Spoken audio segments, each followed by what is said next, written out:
Pemirsa, beberapa hari menjelang bulan suci Ramadan, sejumlah harga kebutuhan pokok terus mengalami kenaikan harga di pasaran. Salah satunya terjadi di Pasar Terong, Kota Makassar.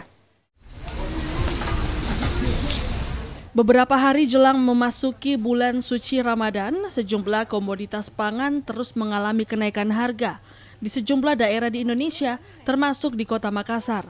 Berdasarkan pantauan tim liputan Selebes TV di Pasar Pak Bayeng-Bayeng, Kota Makassar, kenaikan harga tersebut salah satunya terjadi pada komoditas sayuran dan bumbu-bumbu dapur seperti kentang, bawang putih, dan bawang bombay.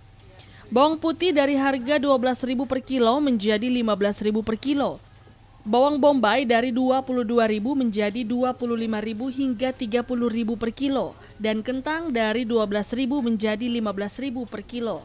Banyak masuk kalau kentang, kalau yang banyak masuk itu hotel, jadi dia tetap harga Rp5.000 per kilo. Itu sejak kapan kejadiannya? Untuk kentang sendiri? Kenaikan harga sudah, kalau kentang sudah 1 minggu, kurang lebih 1 minggu. Sementara itu cabai rawit mengalami penurunan harga dari harga Rp50.000 per kilogram, kini dibanderol dengan harga Rp40.000 per kilo. Fitri Hairunisa, Selebes TV.